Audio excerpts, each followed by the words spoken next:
তো এবার আমরা কোম্পানির প্রশাসনিক সমস্যা সম্পর্কে দেখে নেব। তো কোম্পানির পরিচালন সংক্রান্ত বা প্রশাসন সংক্রান্ত যে সংস্কার করা হয় এর মাধ্যমে বলা হয়, এর আগে কি ছিল, 1774 সাল পর্যন্ত ছিল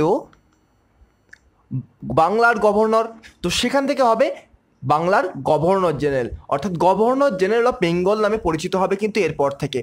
আর ওয়ারেন হেস্টিং ছিলেন বাংলার প্রথম গভর্নর জেনারেল, এটা মনে রাখবেন, খুবই গুরুত্বপূর্ণ।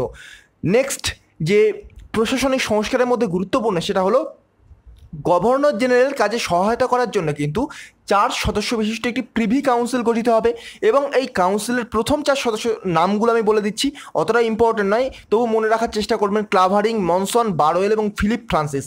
ক্লাভারিং, মনসন, বারওয়েল এবং ফিলিপ ফ্রান্সিস হচ্ছেন এই প্রিভি কাউন্সিলের 4 জন সদস্য। আর রেগুলেটিং অ্যাক্ট ভারতবর্ষের যে বিচার বিভাগের পরিবর্তন সাধন করবে, সেখানে বলা হয় যে রেগুলেটিং অ্যাক্টের মাধ্যমে একটি সুপ্রিম কোর্ট প্রতিষ্ঠিত হবে। সুপ্রিম কোর্ট প্রতিষ্ঠিত হবে কত সালে? সেটা 1774 সালে। 1773 সালে রেগুলেটিং অ্যাক্টের মাধ্যমে 1774 সালে একটি সুপ্রিম কোর্ট প্রতিষ্ঠিত হয়, এবং এই সুপ্রিম কোর্টের প্রধান বিচারপতি কে ছিলেন? সুপ্রিম কোর্টের প্রধান বিচারপতি ছিলেন স্যার এলিজা ইম্ফে। স্যার এলিজা ইম্ফে ছিলেন সুপ্রিম কোর্টের প্রধান বিচারপতি। তো গুরুত্বপূর্ণ, মনে রাখবেন, পরীক্ষায় কিন্তু এমসিকিউ চলে আসে। এটা শুধুমাত্র ডব্লিউবিসিএস ইউপিএসসির জন্য নয়, যারা ক্লাস 10-এর স্টুডেন্ট তাদের ক্ষেত্রেও কিন্তু খুবই গুরুত্বপূর্ণ, এমসিকিউ কোশ্চেন কিন্তু এরকম আসে। নেক্সট দেখবো আমরা পিটের ভারত শাসন আইন।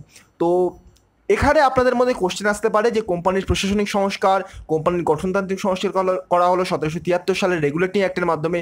তারপর এই সংস্কারের মাধ্যমে বলা হলো যে 20 বছর অন্তর অন্তর আমরা সনদ আইন আনবো, যাতে আগের যে রেগুলেটিং অ্যাক্ট রয়েছে বা এর আগের যে সনদ আইন রয়েছে সেগুলো যাতে কোনো রকম ফল্ট না থাকে, সেগুলোর যত লুফলগুলো আছে সেগুলোকে আমরা একেবারে ঢেকে দেবো। তাহলে আর কোনো রকম কোম্পানির কোনো কর্মী ব্যক্তিগত স্বার্থের জন্য কোনো রকম কারাপশন করতে পারবে না।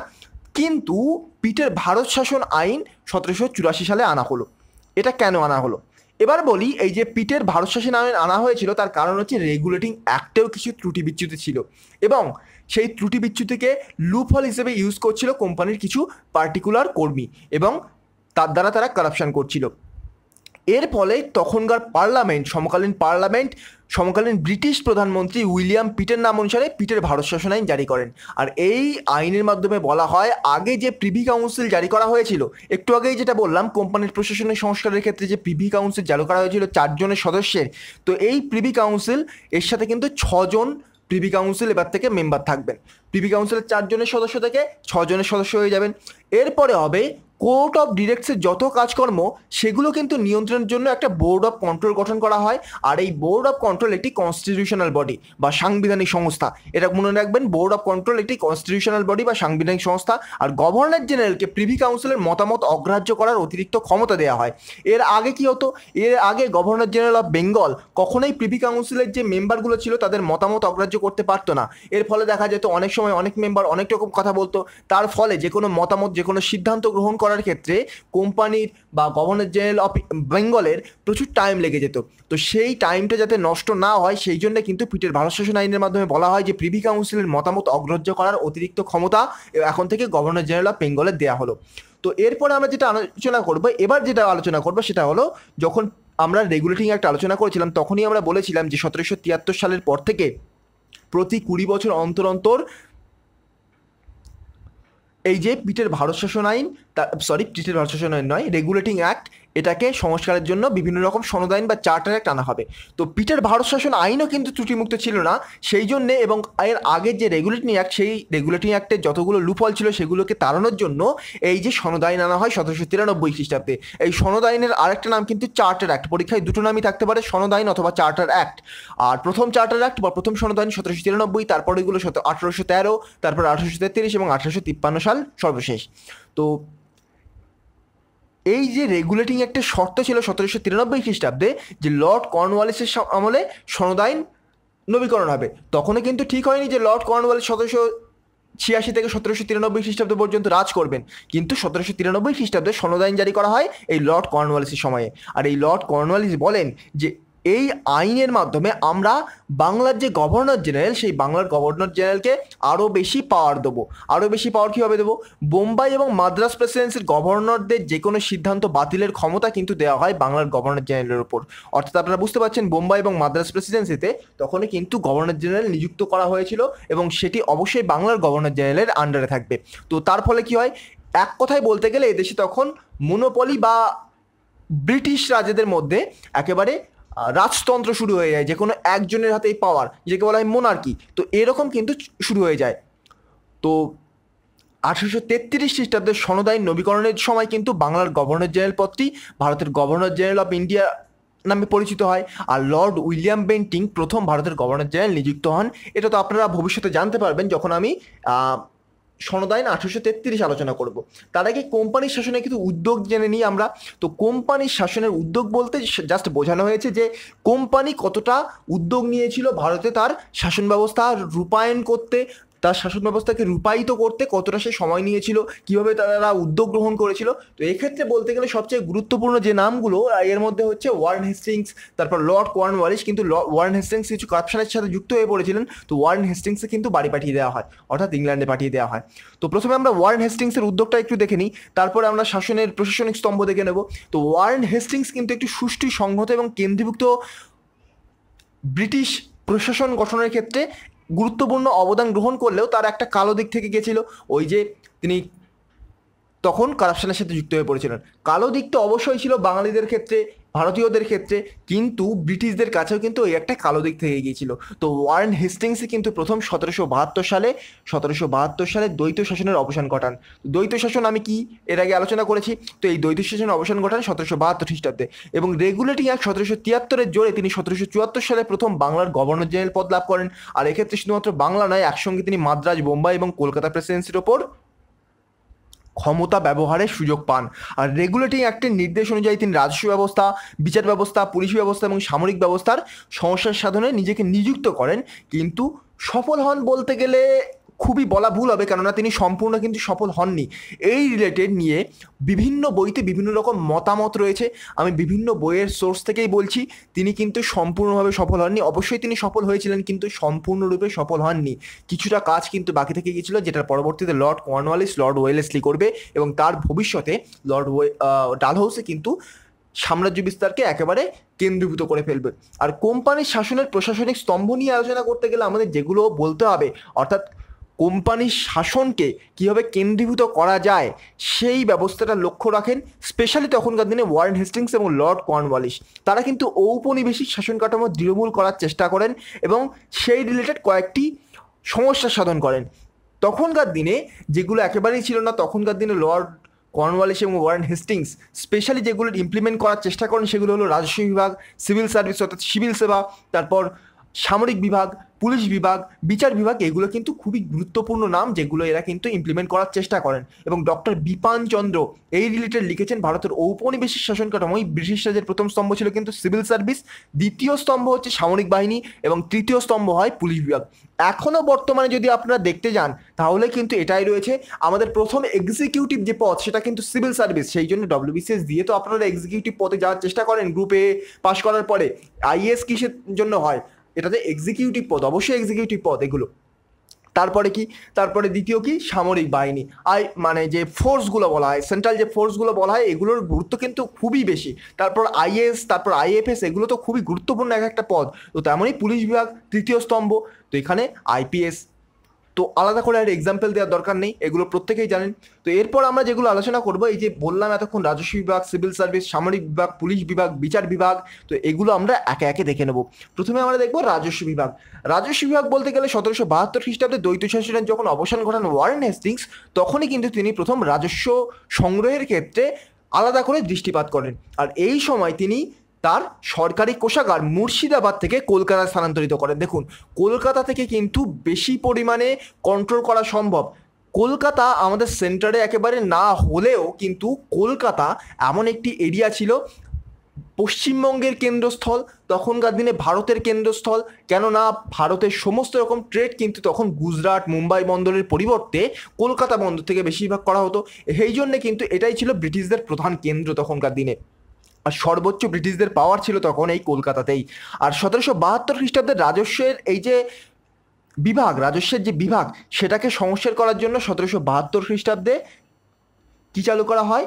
পাঁচশালা বন্দোবস্ত। তাহলে পাঁচশালা বন্দোবস্ত কে চালু করেন? ওয়ারেন হেস্টিংস 1772 খ্রিস্টাব্দে চালু করেন।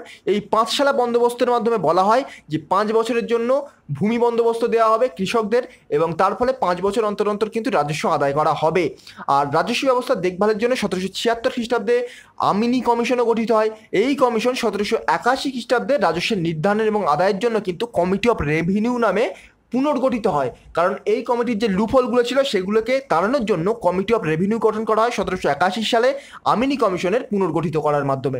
আর অন্যদিকে লর্ড কর্নওয়ালিস চলে আসেন 1786 খ্রিস্টাব্দে। তারপরে ওয়ারেন হেস্টিংস কিছু কারাপশনের সাথে যুক্ত হয়ে পড়েন এবং তার জন্য বাংলার গভর্নর জেনারেল পদে যোগদানের পরে তিনি কিন্তু খুব তাড়াতাড়ি চিরস্থায়ী বন্দোবস্ত জারি করেন।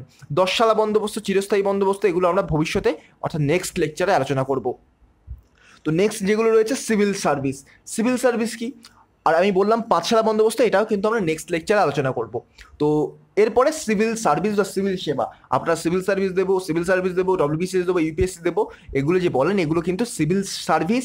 আর এই সিভিল সার্ভিস অর্থাৎ মানুষের জন্য সেবা, মানুষের জন্য এই যে সেবা, এটাই কিন্তু তখনকার দিনে খুবই বেশি গুরুত্বপূর্ণ হয়ে ওঠে। অ্যাকচুয়ালি কিন্তু সিভিল সার্ভিস বলা হয় এর আক্ষরিক অর্থ মানুষের জন্য সেবা, কিন্তু এখানে গভর্নমেন্টের জন্য সেবা, গভর্নমেন্টের বিভিন্ন কাজকে, বিভিন্ন রকম স্কিমকে ইমপ্লিমেন্ট করাই কিন্তু এই সিভিল সার্ভিসের মূল লক্ষ্য। তো কোম্পানির প্রশাসনিক কাজকর্ম চালানোর জন্য একটা তো কন্ট্রোলের দরকার, তো সেই কন্ট্রোলটা কে করবে? সিভিল সার্ভিসের মানে যা কর্মচারী যারা অর্থাৎ সিভিল সার্ভেন্টরাই কিন্তু এই কাজটা করবে।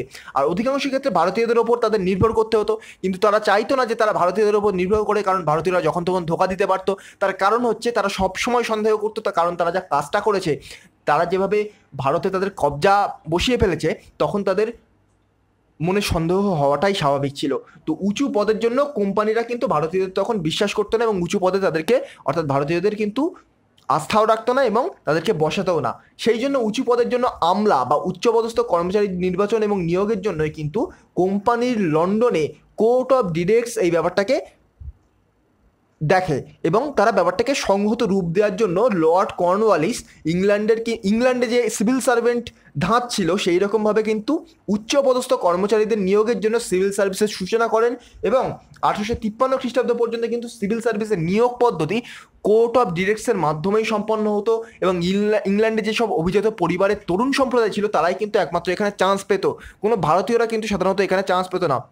সেখানে সুভাষচন্দ্র বসু এরা কিন্তু একটু মানে ট্যালেন্টেড, খুবই ট্যালেন্টেড। আর তখন কিন্তু সময়টা অনেকটা পরে, সুভাষচন্দ্র বসুর সময়টা দেখুন 1900 সালের পরে, কিন্তু আমরা আলোচনা করছি কবে, কত সাল? 1786, 1787, 1800 সাল, 1853 সাল। তো এই টাইমটার অনেকটা পরে কিন্তু কোম্পানিতে এই যে সিভিল সার্ভিস সেটা কিন্তু জারি হয় ভারতীয়দের জন্য। তো 1853 খ্রিস্টাব্দের যখন শেষ সনদ আইন বা লাস্ট চার্টার অ্যাক্ট জারি করা হয়, তখন কিন্তু সিভিলিয়ানদের জন্য প্রথম প্রতিযোগিতামূলক পরীক্ষার আয়োজন করা হয়। এর আগে পরীক্ষার আয়োজন করা হয়েছিল শুধুমাত্র ইংল্যান্ডের বসবাসকারী অভিজাত যেসব ফ্যামিলি থাকতো সেই সব ফ্যামিলির তরুণ সম্প্রদায়ের জন্য। তো তখন থেকে কিন্তু খাতায় কলমে বলা হয় যে ইংরেজ রাজত্বে 18 থেকে 23 বছর বয়সের যে কোনো প্রজাই অর্থাৎ ভারতীয় প্রজাও কিন্তু এই পরীক্ষায় বসতে পারবে। কিন্তু বাস্তবে দেখা যায় যে 1876 খ্রিস্টাব্দে ভারত সভার আন্দোলনের আগে পর্যন্ত কোনো রকম ভারতীয়রা এই পরীক্ষায় বসার সুযোগই পাননি। তাহলে কাজটা কি হলো? তাহলে তারা সম্পূর্ণ নিজেদের কন্ট্রোলে রেখেছিল সিভিল সার্ভিসটা, কিন্তু বর্তমানে কিন্তু সেটা নেই। বর্তমানে ইউপিএসসির আন্ডারে ইউপিএসসি কিন্তু কারোর বাপ দেখে না, কারোর দাদু দেখে না, ইউপিএসসি কিন্তু যে ট্যালেন্টেড তাকেই কিন্তু নির্বাচিত করে এই সিভিল সার্ভেন্ট হিসেবে বর্তমানে। তো নেক্সট রয়েছে ফোর্ট উইলিয়াম এবং কোম্পানি। ফোর্ট উইলিয়ামের সাথে ইস্ট ইন্ডিয়া কোম্পানির গুরুত্বটা কোথায় দেখুন। সিভিল সার্ভিসের পদে নিয়োজনের জন্য যারা অনভিজ্ঞ তরুণ ছিল, অর্থাৎ ইংল্যান্ড থেকে যত অনভিজ্ঞ এবং তরুণ সম্প্রদায় ভারতে আসতো, তাদের তো ভারতীয় এরিয়াতে অর্থাৎ ভারতে যখন কাজ করবে তাদের তো ভারতীয় ভাষা, ঐতিহ্য, শিক্ষা, সংস্কৃতি সম্পর্কে একটা নলেজ দরকার। তো এই নলেজটা দেওয়ার জন্য তখন কিন্তু লর্ড ওয়েলেসলি, যার সময়কাল ছিল 1798 থেকে 1805 সাল, তিনি কিন্তু কলকাতায় 1800 খ্রিস্টাব্দে ফোর্ট উইলিয়াম কলেজ স্থাপন করেন। আর এই ব্যবস্থাও কিন্তু দীর্ঘস্থায়ী হয়নি, 1806 সালে এই কলেজ বন্ধও হয়ে গিয়েছিল। কিন্তু যারা ভারতে আসতো ইংল্যান্ডের যেসব তরুণ সম্প্রদায় তাদেরকে ভারতীয় কালচার, ভারতীয় ভাষা সংস্কৃতি সম্পর্কে শিক্ষা দেওয়ার জন্যই কিন্তু এই ফোর্ট উইলিয়াম কলেজ প্রতিষ্ঠিত করা হয়। আর সেই বছরে লন্ডনের হেইলিবারি নামক স্থানে ইস্ট ইন্ডিয়া কলেজও কিন্তু স্থাপন করা হয় ভারতে নিযুক্ত সিভিলিয়ানদের যত রকম শিক্ষা, তারপর সংস্কৃতি, এগুলোকে আরও বেশি ইমপ্রুভ করার জন্য। এবং ঔপনিবেশিক ব্রিটিশ প্রশাসন এই সিভিলিয়ানদের ওপর এতটাই নির্ভরশীল হয়ে পড়ে যে ইংল্যান্ডের প্রধানমন্ত্রী লয়েড জর্জ একসময় কিন্তু এদেরকে ভারতীয় প্রশাসনের ইস্পাত কাঠামো বলে উল্লেখ করেছেন। তো লয়েড জর্জ কিন্তু এদেরকে ইস্পাত কাঠামো বলে উল্লেখ করেছেন কাদের? সিভিল সার্ভেন্টদের। তো এরপর আমরা দেখব সামরিক বিভাগ কতটা গুরুত্ব ছিল সামরিক বিভাগের। তো রেগুলেটিং অ্যাক্ট বা পিটের ভারত শাসন আইন প্রশাসনিক কাঠামো গড়ে তোলার ক্ষেত্রে কিন্তু একটি নির্দিষ্ট গঠন তৈরি করে দেয়, যে কোনো একটা স্ট্রাকচার তৈরি করে দেয়। তবে এই স্ট্রাকচার কিন্তু বেশি দিন স্থায়ী হতো না যদি না এই স্ট্রাকচারকে কন্ট্রোল করার জন্য, অভ্যন্তরীণ শান্তি শৃঙ্খলা রক্ষার জন্য কোনো রকম একটা সেনাবাহিনী না তৈরি হচ্ছে। তো এই সেনাবাহিনীর ওপরও কিন্তু এই ইংরেজ কোম্পানিকে প্রচণ্ডভাবে নির্ভর করতে হয়েছিল। আর এই নির্ভরশীলতা ঔপনিবেশিক সাম্রাজ্য বিস্তারের প্রশ্নে কিন্তু আরও বেশি হয়ে পড়েছিল। শুধুমাত্র বেশি নয়, প্রয়োজনও কিন্তু বেশি হয়ে পড়েছিল। আর এখানে একটা টার্ম ইম্পর্টেন্ট, পার্সিভাল স্পিয়ার। এই রিলেটেড পার্সিভাল স্পিয়ার লিখেছিলেন যে গভর্নর জেনারেল যদি ডান হাত হয় তাহলে সিভিল সার্ভিস, গভর্নর জেনারেলের ডান হাত যদি সিভিল সার্ভিস হয় তাহলে বাম হাত কিন্তু অবশ্যই কিন্তু তার সেনাবাহিনী ছিল। অর্থাৎ কূটনীতি যদি দেখে সিভিল সার্ভেন্টরা, তাহলে সেই কূটনীতিকে ইমপ্লিমেন্ট করবে তার সেনাবাহিনী। আর এই সেনাবাহিনীর সবচেয়ে নিচুতলার সেসব সেনারাই কিন্তু ছিল ভারতীয়, তবে তাদের মধ্যে কিন্তু ইউরোপীয় শৃঙ্খলাবোধ সঞ্চারিত করেছিল উঁচু পদের সামরিক অফিসারেরা। তাদেরকে দেখেই কিন্তু, অর্থাৎ যারা লাল চামড়ার মানুষ ছিল তখনকার দিনে, যে ইংরেজ ছিল, উঁচু তলার যে ইংরেজ ছিল, তাদেরকে দেখেই কিন্তু তাদের মধ্যে একটা সংহতি জেগে ওঠে। অর্থাৎ আমরা ভারতীয়, আমরা সবাই এক, প্রত্যেকে ভাই ভাই, এই মতবাদটা, এই যে মানসিক যে দিকটা, সেটা কিন্তু খুলে যায় সেই ইংরেজদের দেখেই। আর সিভিল সার্ভিসের কাজকর্ম যতদিন না পর্যন্ত তৃণমূল হয় ততদিন কিন্তু সেনাবাহিনী বিদেশি আক্রমণ প্রতিরোধ করেছিল, দেশীয় রাজ্য দখল করেছিল, অভ্যন্তরীণ যাবতীয় যত বিদ্রোহ ছিল সেগুলোর কিন্তু মোকাবিলা করতো। তো এরপর যতটা গুরুত্বপূর্ণ সেটা হলো পুলিশ বিভাগ। পুলিশ বিভাগও কিন্তু ইম্পর্টেন্ট। তো ব্রিটিশ রাজের আগে জমিদাররা শান্তি শৃঙ্খলা নির্ভর করতো কাদের ওপর? লাঠিয়ালদের ওপর দায়িত্ব দিত। তারপর ছোট ছোট সেনাবাহিনী তারা গঠন করতো। তো সেটাকেই কিন্তু আরেকটু ইমপ্রুভ করার জন্য পুলিশ বিভাগ গঠন করা হয়। সেটা তখন জেলা স্তরে ফৌজদারি ব্যবস্থার মাধ্যমে শান্তি শৃঙ্খলার ব্যবস্থা করা হয়। তবে জমিদাররা কিন্তু এ ব্যাপারে শেষ কথা ছিল। আর লর্ড কর্নওয়ালিস উপলব্ধি করেন এই ব্যাপারে যে এই ব্যবস্থা দিয়ে ব্রিটিশ প্রশাসন সুষ্ঠুভাবে চলতে পারে না, তাই সেনাবাহিনী দিয়ে শান্তি শৃঙ্খলা রক্ষা সুবিধাজনক নয়। তাই তিনি ইংল্যান্ডের অনুকরণ করে এদেশের শান্তি শৃঙ্খলা রক্ষার জন্য 1793 সালে টাইমটা মনে রাখবেন, 1793 খ্রিস্টাব্দে তিনি কিন্তু পুলিশ বিভাগ প্রবর্তন করেন। এবং এই ব্যবস্থায় বলা হয় যে প্রত্যেকটা এরিয়ায় একটা করে ফাঁড়ি বা থানা থাকবে। আপনারা জানেন যে যেখানে পুলিশ থাকে সেটাকে বলা হয় ফাঁড়ি। তো এই ফাঁড়ি বা থানা থাকবে, তারপর প্রত্যেকটা নির্দিষ্ট বেতন থাকবে, দারোগা থাকবে, তাদের অধস্তন কনস্টেবল থাকবে বা চৌকিদার থাকবে। ভারতীয় যেসব সেনা বিভাগে যোগদান করতো তারাই কিন্তু হতো চৌকিদার বা কনস্টেবল, এবং তার ওপরে দারোগা কিন্তু সবসময় ইংরেজদের ওপর নির্ভর করতো, বা ইংরেজদের কাছে এই পদটা সর্বদাই অধিকারে রেখে দিত তারা। তো এর ওপরেও কিন্তু পুলিশ সুপারিনটেন্ডেন্ট, তারপর জেলা ম্যাজিস্ট্রেট, এরাও কিন্তু ছিল। তো বিচার বিভাগ যদি বলতে যাই, আমরা বললাম 1774 সালে কলকাতায় সুপ্রিম কোর্ট প্রতিষ্ঠিত করা হয়। প্রথমটি কিন্তু কলকাতা এবং দ্বিতীয়টি মুর্শিদাবাদে প্রতিষ্ঠিত করা হয়। তো প্রথম সদর দেওয়ানি এবং তারপরে সদর ফৌজদারি আদালত গঠন করা হয় প্রথমটি। অর্থাৎ সদর দেওয়ানি যে আদালত গঠন করা হয় সেটা হয় কলকাতা, এবং সদর ফৌজদারি সেটা মুর্শিদাবাদে গঠন করা হয়। এবং 1774 সাল থেকেই ভারতে কিন্তু এই যে সুপ্রিম কোর্টের ধারণাটির প্রবর্তন হয়। 1774 সালের রেগুলেটরি অ্যাক্টের মাধ্যমে প্রথম সুপ্রিম কোর্ট প্রতিষ্ঠিত করা হয়। এবং এই সুপ্রিম কোর্টের প্রধান বিচারপতির নাম কি ছিল? Eliza Impey, sir Eliza Impey. Next আমরা দেখবো কর্নওয়ালিস কোর্ট। বানানটা একটু ভুল রয়েছে, একটু দেখে নেবেন। Cornwallis court. তো এই কর্নওয়ালিস কোর্ট কি? তো ওয়ারেন হেস্টিংস যে বিচার ব্যবস্থার সংগঠিত রূপ দেন, সেই সংগঠিত রূপকে লর্ড কর্নওয়ালিস এবং লর্ড উইলিয়াম বেন্টিঙ্ক আরও একটু সুগঠিত করার চেষ্টা করেন। তো জেলার যত সদর দেওয়ানি এবং সদর ফৌজদারি আদালতগুলি ছিল সেগুলোর বিচার কার্য ত্বরান্বিত করার জন্য লর্ড কর্নওয়ালিস 1787 খ্রিস্টাব্দে জেলা ম্যাজিস্ট্রেটের অধীনে এগুলোকে কিন্তু নিয়ে আসে। আর 1793 খ্রিস্টাব্দে লর্ড কর্নওয়ালিস, টাইমটা মনে রাখবেন, 1793 খ্রিস্টাব্দে লর্ড কর্নওয়ালিস তার বিখ্যাত কর্নওয়ালিস কোড জারি করেন। তো কোম্পানির সিভিলিয়ান যারা ছিল তাদের নির্দিষ্ট আচার আচরণ, তারা কি করবে অর্থাৎ কৃত কর্তব্য, তারপর তাদের কর্মপদ্ধতি, শৃঙ্খলা, দক্ষতা, এগুলো বৃদ্ধি করার যে নিয়ম, এটাই কিন্তু কর্নওয়ালিস কোড। এবং এই কর্নওয়ালিস কোড ভবিষ্যতে কিন্তু কোম্পানির সেনাবাহিনীকে আরও বেশি সুগঠিত করেছিল। এবং নেক্সট রয়েছে এবং ফাইনাল রয়েছে রুল অফ ল। তো ভারতের যে বিচার ব্যবস্থা, সেই বিচার ব্যবস্থাকে ভারতীয়করণ করার জন্য লর্ড উইলিয়াম বেন্টিঙ্ক ভারতীয়দের বিচারকের আসনে বসাতে উদ্যোগ নেন। অর্থাৎ তখনকার দিনে প্রত্যেকটা বিচারক ছিলেন ইংরেজ। তো ভারতীয়দের বিচার ইংরেজ করবে, ভারতীয়দের যত ইন্টারনাল ম্যাটার সেগুলো যদি ইংরেজরা সলভ করার চেষ্টা করে তাহলে কিন্তু ভুল বিভ্রান্ত হওয়ার সম্ভাবনা খুবই বেশি। তো সেই জন্য কিন্তু লর্ড উইলিয়াম বেন্টিঙ্ক বিচার ব্যবস্থাকে ভারতীয়করণ করার চেষ্টা করেন এবং তার জন্য আদালতের কাজ চালানোর জন্য তিনি যে ভাষা ইউজ করা হতো এর আগে, ফার্সি ভাষা, তো সেই ফার্সি ভাষার পরিবর্তে ইংরেজি ভাষা এবং মাতৃভাষার প্রচলন করেন। অর্থাৎ কোর্টের সমস্ত কাজ ইংরেজি ভাষা এবং মাতৃভাষায় কিন্তু করা যাবে। এর আগে কাজ করা হতো ফার্সি ভাষায়, যেটা কিন্তু সকলে বুঝতো না। তো বেন্টিংয়ের উদ্যোগে তখন কিন্তু শিক্ষা সচিব ছিলেন মেকলে। তো মেকলে ভারতীয় পেনাল কোড প্রবর্তন করে আইনি নিরপেক্ষতা তুলে ধরেন। আর ভারতীয় পেনাল কোড প্রয়োগের মধ্য দিয়ে কিন্তু লর্ড উইলিয়াম বেন্টিকের সময়ে আইনের শাসন চালু হয়। তো এই আইনের শাসনকেই বলা হয় রুল অফ ল। কিন্তু এটা মনে রাখবেন যে এই আইনের শাসন ভারতীয় এবং ইউরোপীয়দের কাছে স্বতন্ত্র সত্তা নিয়ে উপস্থিত হতো। সেই জন্য কিন্তু আইনের চোখে সকলের সমান, অর্থাৎ ইকুয়ালিটি বিফোর ল, বর্তমানে আমাদের আর্টিকেল 14-এ, কনস্টিটিউশনে আর্টিকেল 14-এ যে ইকুয়ালিটি বিফোর ল রয়েছে, সেই ইকুয়ালিটি বিফোর ল হয়ে যেত এবং সেটা ইংরেজদের পক্ষে মেনে নেওয়া সম্ভব ছিল না। তাই কিন্তু ইংরেজরা এটার বিরোধিতা করতে থাকে এবং ভবিষ্যতে আপনারা যখন দেখবেন, ভবিষ্যতে আমরা যখন আলোচনা করব তখন দেখবেন যে কীভাবে তারা এর বিরোধিতা করেছিল।